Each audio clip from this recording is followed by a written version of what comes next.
There must be no tolerance for anti-Semitism in America, Donald Trump told the future farmers of America following the mass murder in a Pittsburgh synagogue at a Sabbath service, the same Trump who said that some of the neo-Nazis chanting, "Jews will not replace us," in Charlottesville were very fine people. This wicked act of mass murder is pure evil, Trump said of today's Tree of Life slaughter, the same Trump who told a Mississippi rally that Christine Blasey Ford and Democrats opposing Brett Kavanaugh's confirmation were really evil people. It's a terrible, terrible thing, what's going on with hate in our country, frankly, Trump told reporters before boarding Air Force One for Indiana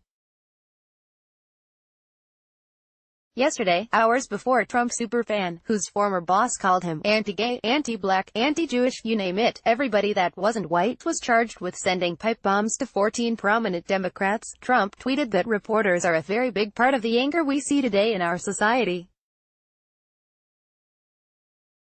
It has gotten so bad and hateful that it is beyond description. That afternoon, in the East Room, in a dog whistle to anti-Semites, Trump called George Soros, the first recipient of one of those pipe bombs, a globalist. When someone shouted, "Lock him up," Trump chuckled and repeated the chant. That's what's going on with hate in our country, frankly. 10 anti-Semitic tweets that prove Trump's dog whistling was real. Lana Adler, October 10, 2016. Today, in Indiana, Trump condemned violence, but since the start of his campaign, he's been a cheerleader for it in rallies across the country. "I'd like to punch him in the face," Trump told a jeering crowd in Nevada during the primaries. He told his supporters in Iowa to knock the crap out of protesters, promising to pay for their lawyers. A few days ago, in Montana, Trump called Republican Congressman Greg Gianforte, who had body-slammed a reporter last spring, "my kind of guy." But when Trump is confronted with his incivility, when reporters try to hold him accountable for his bullying or misogyny, here's what he and his surrogates say: "It was a joke, I was just kidding, having a little fun with the crowd." Alleged pipe bomber Cesar Sayoc apparently didn't get that joke. The neo-Nazi site Daily Stormer didn't made Trump their poster boy as a joke.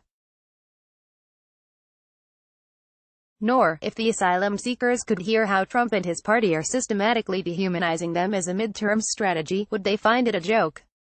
After synagogue carnage, Pittsburgh Jews wait to hear who lived and who died. Josh Nathan Kazis, October 27, 2018. Trump occasionally plays presidential, but even to his base, it's clear that it's an act.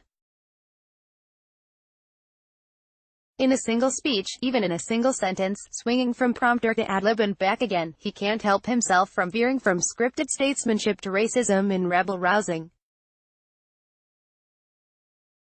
On Friday, at a rally in Charlotte, North Carolina, Trump addressed the crowd soberly. Sayoc was in custody and Trump read his scripted words, Getty Images and Google I. But when the crowd went flat, he junked that alien tone. He brought back crooked Hillary Clinton, and prompted a roar of "lock her up." Then, days after his supporters sent pipe bombs to the network, the President of the United States queued up, "CNN sucks." But when he slammed Maxine Waters, he omitted his usual juvenile dig, low IQ, saying, "I'm trying to be nice," echoing a line he used in Wisconsin, "Do you see how nice I'm behaving tonight?" How Trump's anti-immigrant hate led to a synagogue shooting in Neiman, October 27, 2018. By behaving as Toto to his own Oz and pulling back the curtain on his impersonation of dignity, he undermines the idea of politicians who do care, who do have dignity, who behave with humanity because they are actually nice, not just putting on a temporary act. Just because this Wizard of Oz reveals and revels in his con, laughing along with the room at the ridiculousness of performing POTUS, doesn't mean he's right. Other national representatives do, and have actual authentic decency and care about people with whom they disagree. A surefire shtick of his is tottering around the podium like a stiff wooden soldier, saying, "I can be more presidential than any president that's ever held this office." Unlike, say, Harrison Ford, who can actually play presidential for hours at a time, Trump can't even conceive that anyone could believe in the dignity of the post he holds. His is an act of supreme cynicism, denigrating presidential temperament as showbiz sleight of hand. To Trump, everything is entertainment.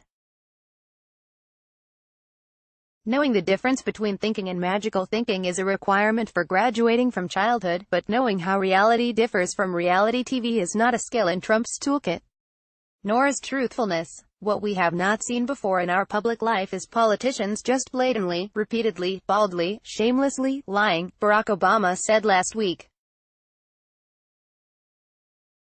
But for Trump, who inherited at least $413 million from his father, reality, truth and caring about other people are alien concepts. He can say what he wants because his father's money, and now his office, will protect him from the ramifications. Of course he thinks journalists who try to tell the truth are the enemy. Truth and reality are what he's been successfully avoiding since kindergarten.